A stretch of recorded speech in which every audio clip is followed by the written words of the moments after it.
Syukur yang percaya Tuhan di tengah kita memberkati kita, katakan bersama. Amin, amin. Silakan duduk Bapak Ibu yang terkasih, Shalom. Bagaimana kabarnya hari ini?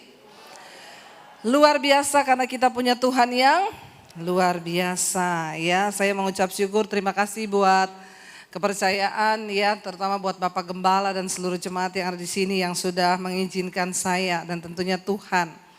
Nama saya Debbie Basjir ya, dan saya mengucap syukur saudara kalau saya bisa mengenal Tuhan itu semua karena anugerah Tuhan.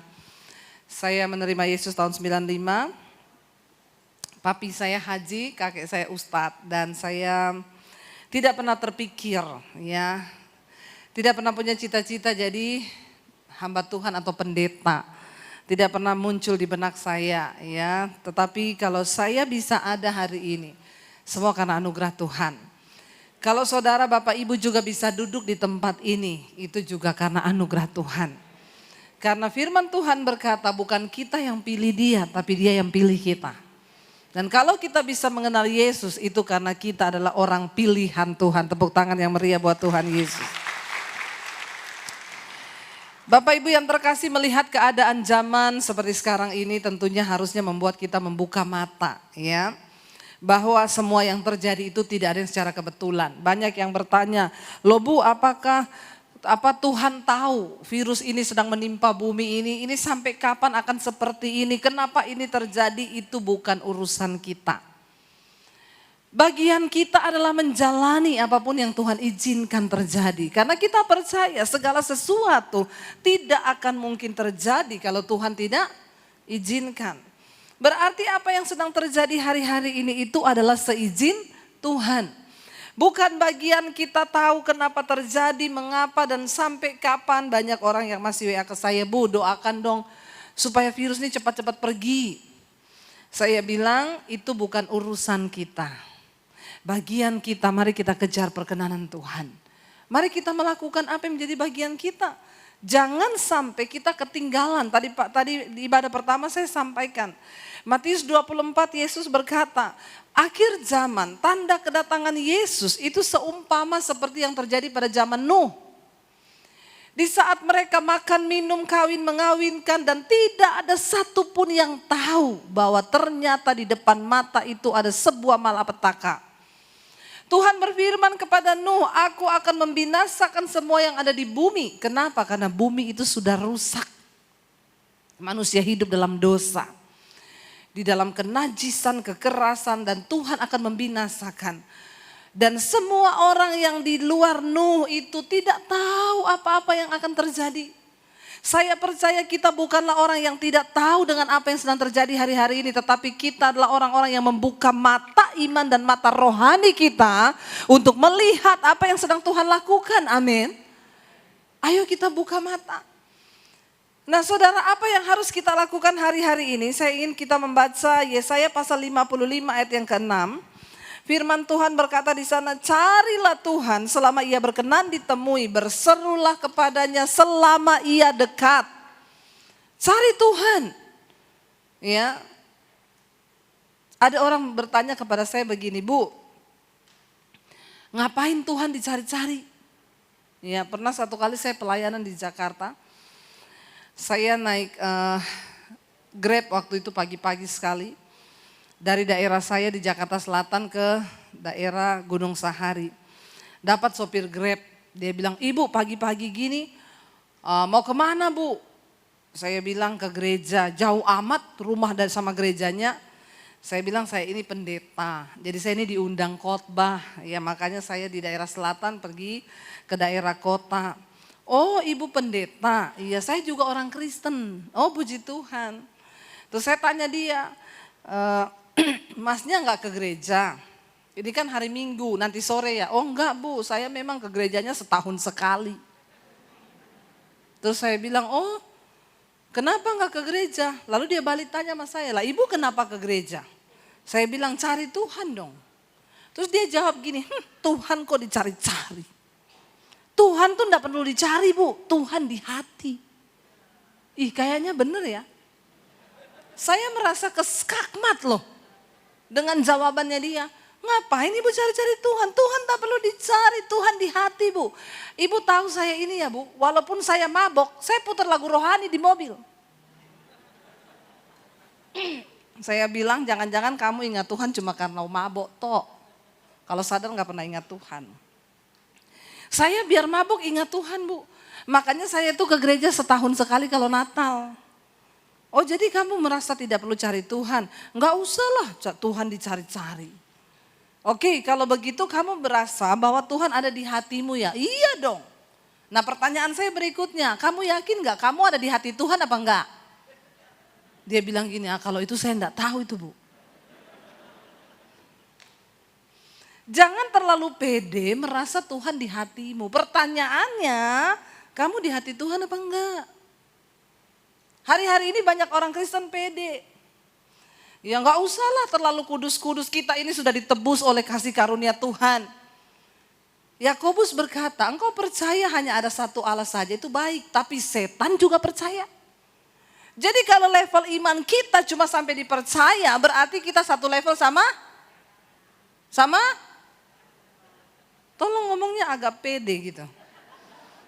Engkau percaya, setan percaya. Nah kalau level iman kita cuma sampai dipercaya, berarti kita satu level sama? Biasa aja ngomongnya. Gak usah sambil melirik sama saya. Setan gitu. Nanti abis ini ada Pak Tony Daud yang suka serem. Ngomong setan-setan. Ya, dia memang ahlinya. Jadi hamba Tuhan itu kan ada spesialisnya. Ya, kalau saya ini spesialisnya setan-setan yang sudah tidak terlihat mata sih. Ya, jadi orang berpikir kadang setan itu hanya yang menakutkan, kuntilanak itu setan. Jangan salah, kuntilanak sudah kalah pamor sama pelakor. Ya, kata kuntilanak saya sudah kalah pamor. Ya, saya bajunya panjang sampai di bawah, bolongannya satu tok. Orang Kristen zaman now bajunya pendek, bolong di mana-mana. Bertobat. Jangan jadi kuntilanak. Jadi saudara kita melihat apa yang terjadi hari-hari ini. Ya, kita melihat apa yang sedang terjadi. Bahkan banyak orang tidak menyadari, mereka berpikir hanya sekedar beriman menjadi Kristen, percaya sudah selesai. Alkitab berkata cari Tuhan selama ia berkenan, karena ada waktunya Tuhan sudah tidak berkenan. Kalau kita sudah tiba-tiba mati saudara.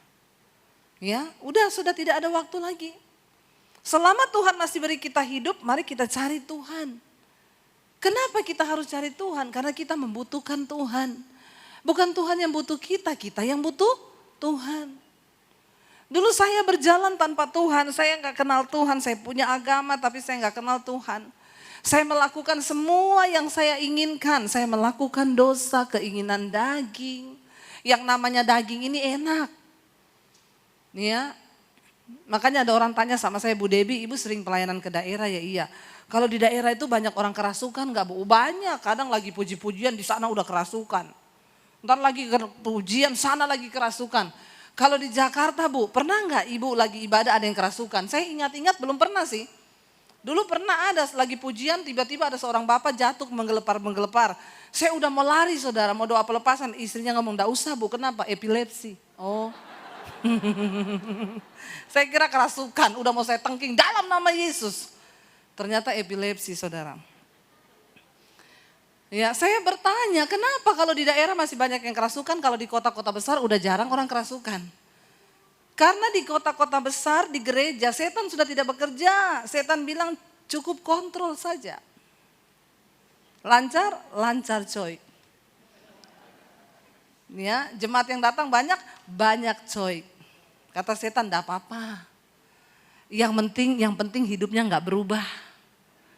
Biar aja mereka ke gereja tiap minggu. Suami istri tiap hari berantem, biarin aja. Mereka ke gereja tidak berubah juga kok. Enggak apa-apa. Kenapa saudara? Karena jemaat-jemaat di kota besar itu sudah tidak percaya sama setan-setan yang begituan. Ya mana ada orang percaya lagi setan menampakkan diri. Yang ada saudara di Jakarta sekarang apalagi dengan adanya YouTube. Setan jadi konten. Bener enggak? Gudang-gudang tua didatangi. Cari syuting setan. Ya, semakin ada setannya, semakin laris itu konten yang nonton sampai jutaan. Kata setan gini, sial sudah tidak ada tempat aman di dunia ini. Ya, sampai setan protes, Tuhan saya udah gak mau jadi setan. Kenapa? Manusia lebih setan dari setan. Masa setan dijual loh. Jadi setannya sudah tidak lagi menampakkan diri. Kenapa? Karena di kota-kota besar, setan bilang gak usah digoda, mereka itu kedagingannya aja udah gede. Daging sama setan tuh beda. Galatia pasal 5 berkata sebab keinginan daging itu telah nyata apa? Percabulan, kenajisan, hawa nafsu, nafsu jahat, iri hati, kebencian, dendam, amarah, pertikaian, perselisihan, percederaan. Itu adalah keinginan daging dan barang siapa hidup di dalamnya melakukan hal-hal itu, dia tidak mendapat bagian dalam kerajaan Allah. Sekalipun engkau ke gereja, sekalipun engkau pelayanan, sekalipun engkau pengkhotbah, kalau engkau hidup dalam kenajisan, percabulan, iri hati, kepahitan, engkau tidak mendapat bagian dalam kerajaan Allah. Dan itu tujuan setan. Makanya setan bilang, enggak usah diganggu. Mereka sudah tidak kesetanan, tapi sudah kedagingan. Hati-hati sama keinginan daging. Amin. Karena itu cari Tuhan. Selama ia berkenan untuk ditemui. Dulu saya sebelum bertobat, saya hidup dikuasai oleh keinginan daging. Saya melakukan apa yang saya pikir itu menyenangkan daging saya. Saya melakukan dosa. Saya hidup di bawah ikatan dosa. Saya terjerumus di dalam dosa. Waktu sudah puas dengan dosa, setan datang dan bilang, bunuh diri aja, udah hancur hidupmu. Hancur masa depanmu. Lalu tanpa pengenalan yang benar akan Tuhan, saya menuduh Tuhan itu jahat. Tuhan itu tidak adil. Kenapa engkau menciptakan saya di dunia ini cuma untuk saya hidup menderita? Kenapa Tuhan? Lalu kalau saya memutuskan untuk bunuh diri, Tuhan puas saya masuk neraka. Tanpa pengenalan yang benar akan Tuhan, saya menyalahkan Tuhan. Hati-hati saudara, jangan suka menyalahkan Tuhan atas hidupmu. Karena Tuhan tuh gak pernah salah, yang salah itu kita. Cuma kita sama Tuhan beda tipis, Tuhan maha tahu, kita sok. Jadi saya menjalani hidup saya dengan dosa ketika akhirnya saya terjerumus, setan bilang bunuh diri. Sekarang itu lebih banyak orang berani mati daripada berani hidup. Padahal nggak usah bunuh diri juga pasti akan. Di Jepang karena pandemi saudara, itu orang yang mati karena COVID cuma 7.000, tapi yang mati karena bunuh diri 20.000. Selisihnya jauh. Makanya di Jepang sekarang diangkat menteri baru, menteri kesepian. Loh bener. Mereka harus berpikir kenapa orang-orang Jepang ini bunuh diri. Yang mati karena COVID 7.000-an. Enggak tahu kalau angkanya sudah bertambah. Tapi yang mati karena bunuh diri 20.000. Apa yang sedang terjadi? Ya, kita berdoa saudara. Ya, supaya kita ini berani hidup. Kenapa? Karena kita bersama dengan Tuhan. Hadapi masalah. Ingat setiap masalah itu pasti ada time limitnya. Nggak usah lihat yang baru datang, lihat saya saja. Inilah jemaat yang suka kepo. Orang datang diliatin, jangan gagal fokus, tetap fokus ke depan, amin. Ya, saudara, ini gereja luar biasa loh, gereja 1 jam saja. Dulu orang bilang, tepuk tangan, itu sponsornya nanti bisa dikasih 3% yang di belakang tepuk tangan kenceng. Dulu orang bilang, gereja kok 1 jam saja. Sekarang di Jakarta semua gereja 1 jam saja. Ya, kalau sudah mau lebih di time out dari belakang, Bu cepet Bu, apalagi yang di hotel. Memang gak boleh lama-lama. Ya, dari hotelnya gak boleh lama-lama, cepet Bu, harus selesai 1 jam saja. Ya, bukan masalah berjam-jamnya, tetapi kualitas kita beribadah itu yang terpenting. Amin saudara. Karena ibadah yang sesungguhnya bukan di gedung begini. Waktu engkau pulang keluarkan gedung gereja ini, keluar dari gedung gereja ini, bagaimana kehidupanmu di luar, itu yang dilihat setan. Kalau semua lagi ibadah di sini, setan bilang lagi kudus semua itu. Kalau lagi nyanyi, tepuk tangan, sorak-sorak, wah lupa itu, lupa semuanya. Tapi ketika engkau keluar dari gedung gereja ini, itulah pertempuran iman yang sesungguhnya.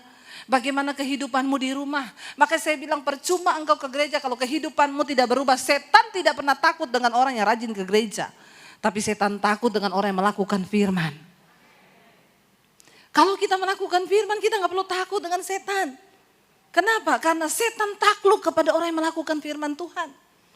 Jadi sebagai orang percaya, jangan takut sama setan, saudara. Ya, ada pendoa itu ngomong sama saya, Bu, di rumah saya ada setan, Bu. Terus ibu takut? Enggak. Dulu saya takut, Bu. Setiap kali saya turun ke bawah, dia duduk di sofa. Sekarang kalau saya lewat, saya permisi, Bu. Saya bilang permisi, saya enggak ganggu kamu loh. Saya cuma mau ambil air putih. Jadi saya tanya sama dia, Bu, maaf saya mau tanya ya, itu sertifikat rumah atas nama ibu atau atas nama setan? Ya, kok ibu permisi sama setan ya? Orang percaya itu nggak bisa hidup tinggal bareng setan. Benar apa benar? Makanya saudara juga nggak usah takut. Kemarin saya doakan satu rumah. Ada seorang bapak bilang, Bu, saya mau pindah rumah baru, tolong ibu doakan ya. Iya, saya pergi saudara berdoa di sana. Keliling di rumah itu karena gede sampai di pojok, dia tanya, Bu, ibu rasa apa di situ? Saya bilang, rasa apa? Enggak, di pojok ibu di situ rasa apa, Bu? Lapar. Karena saya belum makan. Enggak, saya serius ini, Bu. Ibu enggak rasa apa-apa? Enggak, kenapa? Kemarin ada pendeta berdoa, dia bilang di situ ada sesuatu. Terus katanya harus kasih lampu yang terang. Bukan begitu, Pak. Bapak harus kasih lampu yang terang di situ karena di situ pojok dan di situ gelap. Jadi kalau lampunya remang bisa tersandung orang jatuh di tangga. Tapi katanya ada sesuatu. Kata pendeta itu ada sesuatu. Saya bilang, Bapak, saya nih ya Pak dulu datang di Jakarta, saya kontrak rumah, saya cari yang ada setan. Amin saudara. Security-nya tanya, Bu, kok ibu berani ngontrak di situ, itu ada setannya loh. Enggak apa-apa, saya masuk, setan cari kontrakan lain. Amin. Karena roh yang ada di dalam kita lebih besar dari segala roh yang ada di dalam dunia ini, amin.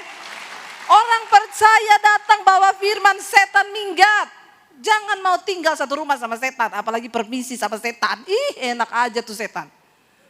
Setan yang berbahaya itu ketika engkau tidak berubah. Engkau pemarah, engkau marah-marah terus di rumah. Suami-suami sampai anak istrimu gak senang kalau engkau ada di rumah. Ini kayaknya papa saya ini punya roh kuda merah. Pencabut damai sejahtera. Kalau dia udah datang, kita semua kehilangan damai. Itu setan. Saudara punya iri hati, kepahitan. Engkau hidup di dalam kepahitan dengan keluarga, dengan saudaramu. Engkau tidak bisa mengampuni, itu setan yang jenderal itu. Kalau cuma setan yang menampak-nampakkan diri gitu, itu kerucuk-kerucuk punya.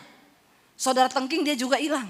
Tapi engkau hidup dalam kepahitan, kenajisan. Engkau tidak pernah bisa berhenti dan bertobat dari segala dosa. Itu setan yang luar biasa yang sudah tinggal dan hidupmu dirasuki. Saudara cari Tuhan. Supaya engkau berubah dalam hidupmu dan engkau tidak bolak-balik ke gereja saja tetapi hidupmu gak punya perubahan. Bagaimana setan gak pernah takut dengan orang yang melayani Tuhan. Selama engkau tidak melakukan firman, tidak ada wibawa ilahi dalam hidupmu. Hari-hari ini dunia sedang mencari sesuatu yang berbeda. Kita pengkhotbah, saya tadi pagi sampaikan. Apa goal dari seorang pengkhotbah? Ketika dia berkhotbah, tiba-tiba ada yang bertobat mau meninggalkan dosa. Kenapa? Karena khotbahnya itu disertai Roh Kudus. Petrus dulu sekali khotbah 3.000 orang tobat. Zaman sekarang pendeta 3.000 kali khotbah untung-untung satu tobat. Bertobat. Amin. Ayo kita mulai minta sama Tuhan supaya hidup kita ini berubah. Supaya hidup kita ini bertobat. Saudara, sudah tidak cukup banyak waktu lagi kata Alkitab. Ibadah yang kedua tadi saya sampaikan, pergunakanlah waktu yang ada. Janganlah engkau hidup menjadi orang bebal tetapi menjadi orang arif. Pergunakan waktu yang ada karena hari-hari ini jahat. Ayo berubah saudara. Jadi Kristen yang bijaksana. Jadi orang yang mau sungguh-sungguh mencari Tuhan. Ayat ini berkata, carilah Tuhan selama ia berkenan untuk ditemui. Berserulah kepadanya selama ia dekat. Saya pernah konseling satu orang ibu saudara. Ibu ini kepahitan sama suaminya. Jadi di salah satu acara retreat ibu ini dibawa saudara oleh panitia.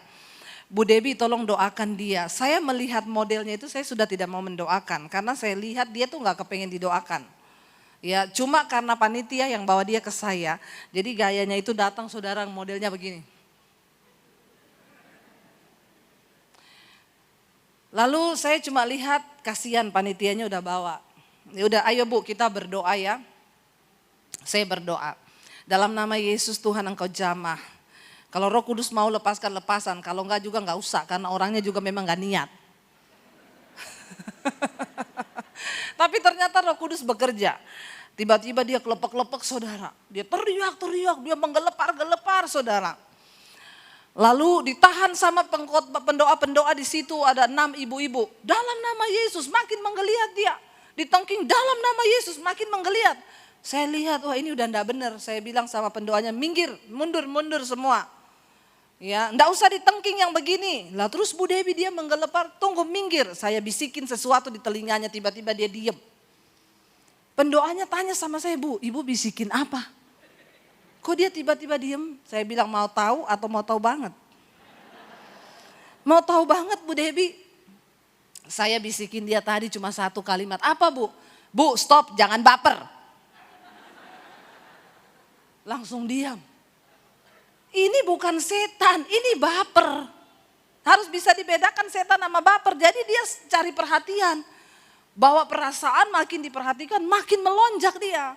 Akhirnya diam, saya panggil dia, Bu sini Bu. Ibu itu ada masalah apa ya, tapi ini juga salah satu penyakit jiwa.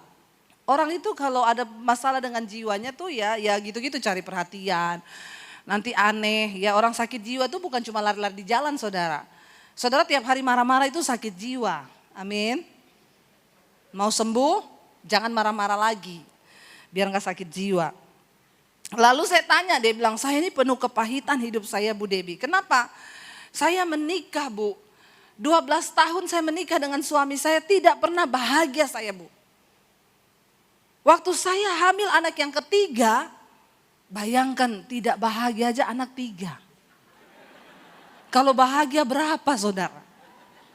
Itulah kelebihannya warga plus 62. Ya tidak bahagia anaknya 3 loh. Waktu saya hamil anak yang ketiga Bu, suami saya itu minta izin, minta uang, mau pergi sama perempuan simpenannya.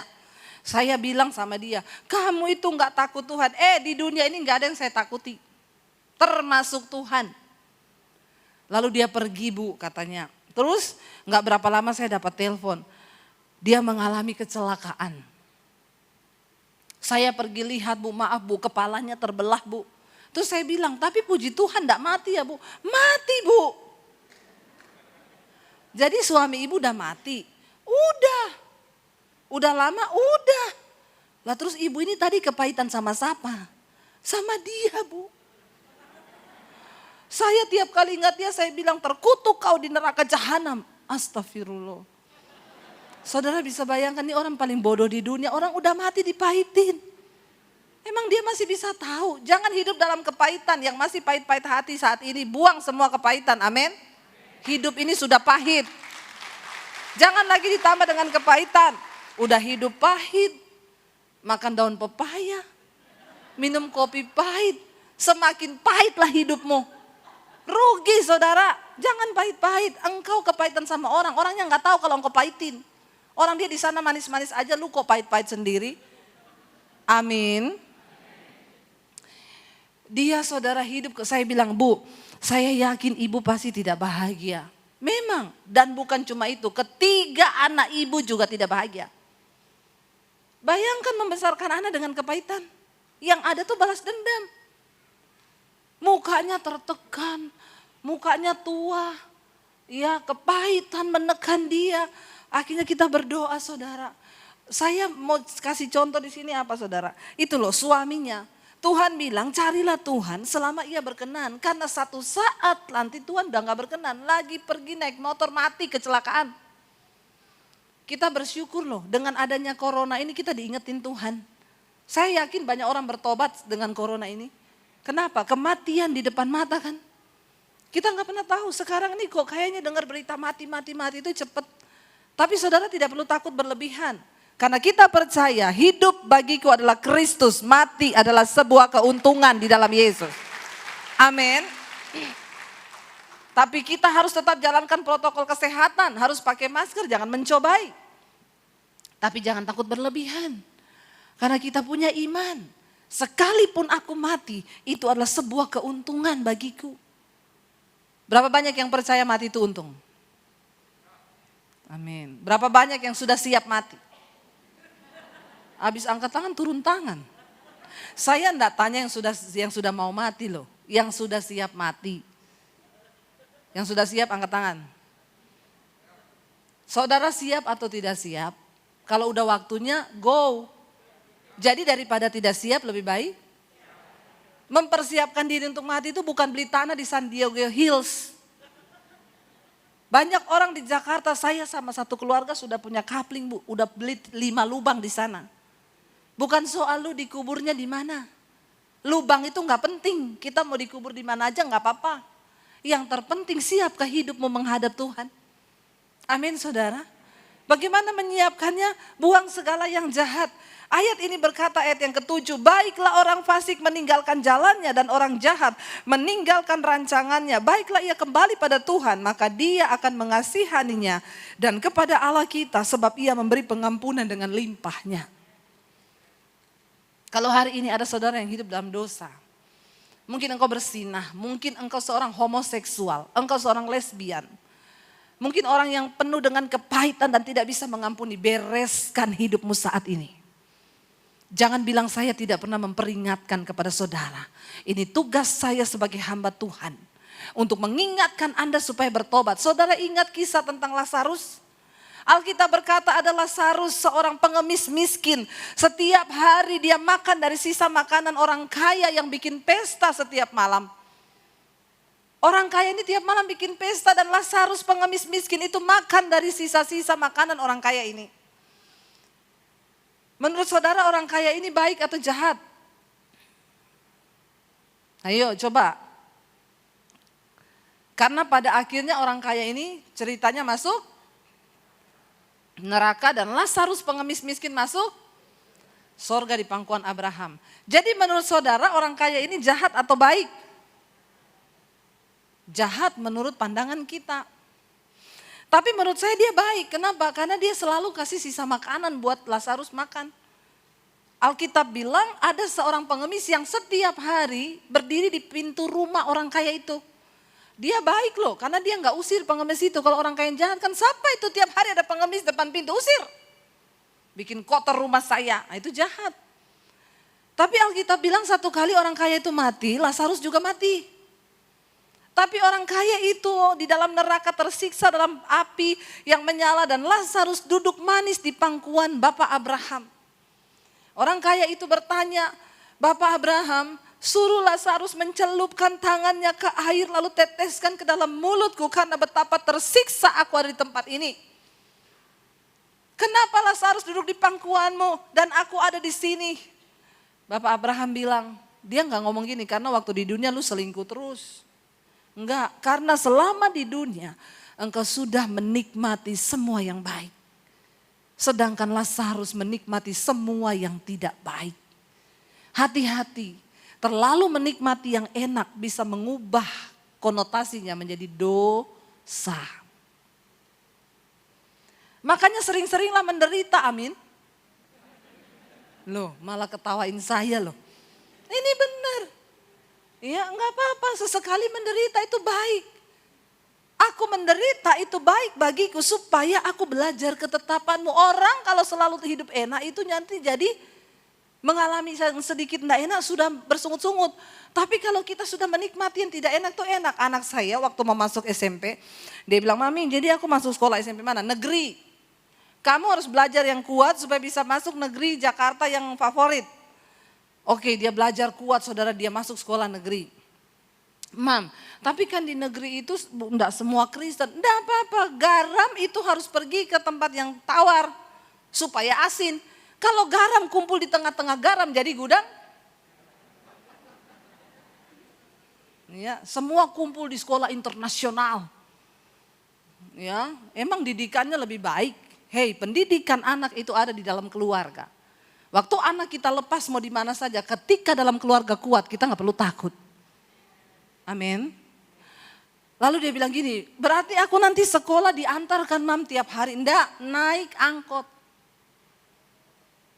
Serius? Hah? Biar kamu belajar susah nak. Jangan terlalu ajar anakmu senang terus. Nih orang-orang yang punya duit nih, semua anak diajar senang terus. Ya, kamu naik angkot, dari rumah saya itu harus keluar komplek dulu jalan kaki. Sampai di depan itu baru dapat angkot. Jadi dia sudah keringetan, sampai depan dia naik angkot. Hari pertama, kedua, seminggu dia pulang marah-marah. Mami tuh ya nggak kasihan, aku tuh pusing kalau naik angkot duduknya miring. Nggak apa-apa, baru 1-2 hari. Sesuatu yang diulang menjadi selama 21 kali itu konon akan menjadi kebiasaan nak. Jalani saja dulu. Mami dulu waktu sekolah nggak naik angkot, jalan kaki pulang pergi. Ya itu kan mami, jangan samain, sama aja. Ya udah dia naik angkot. Lama-lama sudah nggak ada keluhan, enjoy dia. Cuma kita ke gereja naik mobil, harusnya duduk menghadap ke depan, dia duduk menghadap samping. Saya tanya, Dek, kamu kenapa duduk menghadap samping? Pusing hadap depan. Oh, udah biasa susah. Puji Tuhan anak saya sudah terbiasa susah.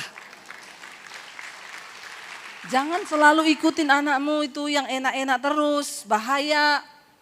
Zaman sekarang tuh bahaya. Ya bukan berarti sekolah mahal itu terus karakternya jadi baik. Maaf loh, saya bertamu di rumahnya Pak Haji. Masuk ke rumah, ya anaknya Pak Haji pulang, Assalamualaikum. Saya disalami, suami disalami, Assalamualaikum, bapaknya disalami. Saya bertamu ke rumahnya wakil gembala, orang kaya. Anaknya di international school. Pulang, tasnya dilempar di ruang tamu, ada kita. Dilempar di ruang tamu, dia teriak, Suster!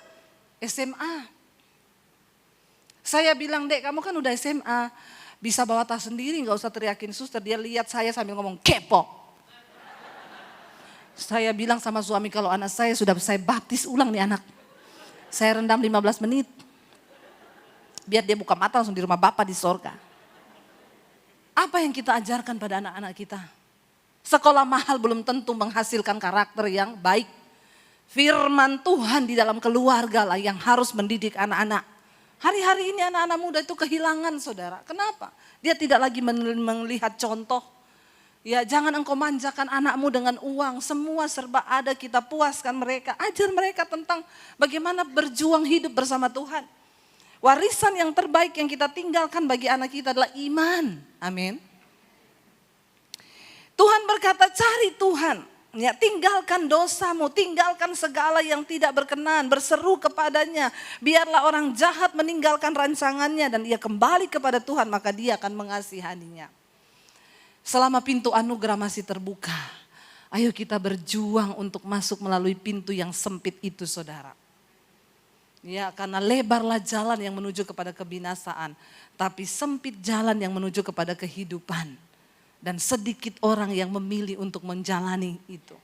Yuk, kehidupan ini bicara lalu Bapak Abraham bilang, karena selama engkau di dunia, engkau sudah menikmati yang enak. Sedangkan Lazarus menikmati yang tidak enak. Lalu orang kaya itu bilang, Bapak Abraham kalau itu izinkan dulu aku pulang ke keluargaku yang ada di dunia. Aku mau kasih tahu mereka supaya mereka bertobat, supaya mereka tidak hidup menurut apa yang aku hidupi. Supaya mereka tidak masuk ke tempat ini karena ini begitu menyiksa. Bapak Abraham bilang tidak usah kamu buru-buru turun ke dunia. Di dunia itu sudah ada nabi-nabiku, ada hamba-hambaku, sudah ada Debbie Basjir di dunia mengingatkan mereka. Kalau Debbie Basjir aja yang masih hidup mereka nggak dengar, apalagi lu yang dari dunia orang mati, dipikir hantu. Jangan bilang saya tidak mengingatkan untuk bertobat. Mengejar hidup kudus, meninggalkan segala dosa, buang kepahitan. Suami istri berantem gak usah lama-lama, 5 menit cukup, amin. Malah ketawa loh. Tepuk tangan dong, mana yang bagian sponsor tepuk tangan tadi tuh? Berantem gak usah lama-lama, 5 menit cukup. Kalau jiwamu sehat dikendalikan oleh firman, engkau sanggup. Tuhan mencari orang-orang seperti itu. Amin. Makanya saya bilang saudara, orang yang pintar bahasa roh jangan di gereja pakai bahasa roh. Ya, bahasa roh itu waktu engkau berantem di rumah. Ya, waktu engkau mau ngomong ke istrimu, dasar memang kamu syaralalalalalalalalalala, itu setan lari tuh. Jangan di gereja bahasa roh, di rumah kebun binatang semua keluar, ngapain? Hei, setan tertawa lihat hidupmu. Ayo kita jadi orang yang menang. Kendalikan diri. Saya belajar waktu saya menikah dengan suami saya. Ya, pernikahan itu tidak mudah. Yesus bilang 2 jadi 1. Wah, kalau saya ngomongin nanti lama saudara. Nanti waktunya nggak cukup lagi. Ya 2 jadi 1 itu separuh saya mati, separuh suami saya mati. Waktu kami menikah, hal terberat dalam pernikahan kami itu masalah komunikasi. Suami saya orang Solo, saya Sulawesi. Dan saudara tahu betapa ribetnya komunikasi kami. Orang Solo itu kalau bicara nadanya di ujung-ujung tuh turun. Rendah. Orang Sulawesi kalau ngomong di ujung naik. Jadi kita tidak pernah ketemu saudara. Ya saya tuh panggil suami saya kan Jo, artinya bojo. Jadi saya teriak kalau manggil dia, Jo, itu tolong gini-gini, dia datang. Mbok ojo nesu. Saya bilang, aku nih ndak nesu. Tapi nadamu itu nesu, ora. Lah itu kue nesu, lah iya nek iki nesu tenan. Yang dari tidak nesu jadi nesu. Kenapa? Masalah bahasa tuh ribet saudara. Tiap hari saya ngomong, Jo itu kalau mbok nek ngomongi alon-alon wae. Suami saya, kenapa? Aku kaget loh. Orang Solo kaget ngomong. Saya bilang kaget aja gak usah permisi. Pakai acara loh, aku kaget loh. Kalau orang Sulawesi kan, woi kaget deh, biasa aja. Ini enggak saudara, aku kaget loh. Tiap ngomong apa, mbok alon-alon wae. Aku ki suwe-suwe iso kena serangan jantung. Duh, capcay saudara. Jadi tiap hari kita itu masalah bahasa itu benar-benar jadi urusan. Ini nanti ibadah berikut masih ada? Enggak ada kan? Kita tidak terpatok waktu kan? Kalau enggak saya hentikan. Sudah cukup sampai di sini saja dulu. Ada ibadah yang berikutnya jam berapa? Terus ya. Kita dengarkan suara rakyat ya. Lalu saudara, tiap ngomong apa dia mesti mbok alun-alun wah itu.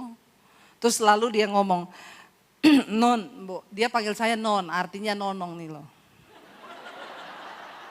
Makanya saya tutupi pakai poni ini ya. Saudara jangan protesi poni saya, itu memang netizen itu ya. Kalau di mesbah doa ada yang WA, Bu, ibu poninya lebih bagus belah kanan daripada belah kiri. Susah ya kita di YouTube itu sampai poni saja dibahas saudara. Ya, oh haleluya saudara ya. Jadi memang serba salah. Mudah-mudahan tidak ada di sini orangnya. Lalu saudara dia tuh tiap hari gini, mbok iki belajar ngomong Jowo. Jadi ngomong Jowo itu gini loh, di belakang itu turun nadanya. Jangan tinggi. Jadi ya sudah saya belajar bahasa Jawa, saya ngomong sama mertua saya. Apalagi di Solo itu kan halus banget kan. Saya ngomong sama mertua saya, Mak, kowe wis mangan? Suami saya marah-marah lagi. Kowe itu nek ngomong sama orang tua ndak boleh gitu lah, terus piye? Tuh kan dibilang turun aja. Saya bilang saya ini lahir di Sulawesi. Saya tuh besar di Sulawesi puluhan tahun. Terus kita menikah, terus kenapa jadi begini? Saya enggak bisa bahasa Jawa. Terus dia bilang, mesti iso, ora iso. Ojo ngomong ora iso, ngomong o iso, ora. Terus saya bilang gini sama dia, aku nih Debbie Basdir bukan Sri Rejeki. Nek ngerti ngono, mbok kowe iki cari ono bojo sing jenenge Sri Rejeki. Jangan sama Debbie Basdir. Dia bilang gini, mesti iso say. Untuk keutuhan rumah tangga kita please. belajar bahasa Jawa. Satu kali saya gini, oke, kalau begitu, kalau itu maumu oke. Bangun pagi saya bangunin dia, Mas.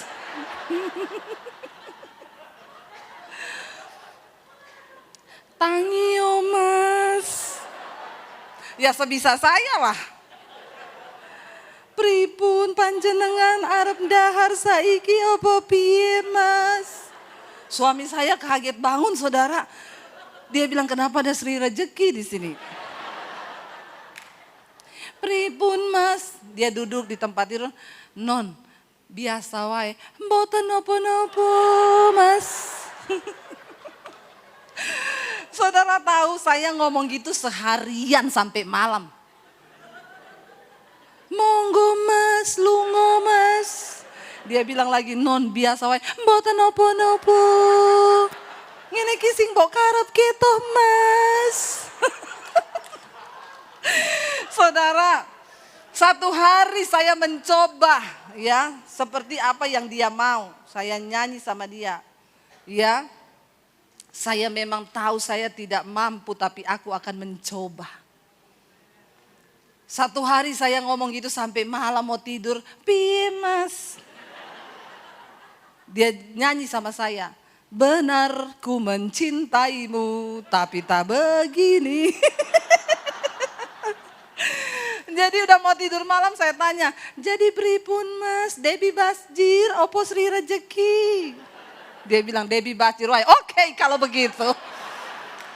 Jangan protes lagi. Saudara, ternyata menjadi cocok itu bukan berarti satu bahasa. Saya mau bilang di dalam rumah tangga tidak ada orang cocok. Saya sampai hari ini sama suami saya tidak cocok. Cuma satu yang mencocokkan kami, firman Tuhan. Amin. Ketika istri tunduk pada firman, suami tunduk pada firman, kita jadi cocok. Itu artinya yang Yesus bilang bangun rumahmu di atas dasar firman. Jadi kalau istri tunduk sama firman, suami tunduk sama firman, kita berantem semalaman. Halo bapak-bapak, 5 menit cukup. Ngerti sekarang? Ya, itu yang setan takut. Jadi kami praktekkan, kalau saya yang duluan di jamaah Tuhan lagi marahan, saya peluk suami saya, enggak usah marah-marah loh, kita harus berdamai biar setan pergi dari rumah kita. Suami saya bilang, dari tadi ke. Ya, iya loh saudara, kenapa firman yang mengendalikan? Ayo kita menang di dalam Tuhan, jangan biarkan setan yang mengendalikan rumah tangga kita. Kita kehilangan damai sejahtera, kita berantem. Ya, ayo kita bahagia itu pilihan. Waktu kita memilih untuk bahagia, maka Tuhan akan memberikan kebahagiaan itu bagi setiap saudara dan saya. Mari kita bangkit berdiri bersama. Terima kasih Bapa. Kami mau mencari Tuhan, meninggalkan segala jalan yang jahat. Berbalik kepada Engkau. Karena kami tahu darah-Mu, tubuh-Mu sudah Engkau berikan bagi kami. Darah yang mahal yang tercurah untuk menebus semua pelanggaran kami. Kami mau belajar hidup dalam kekudusan-Mu. Terima kasih Bapa, terima kasih Tuhan. Ini roh jiwa dan tubuh kami.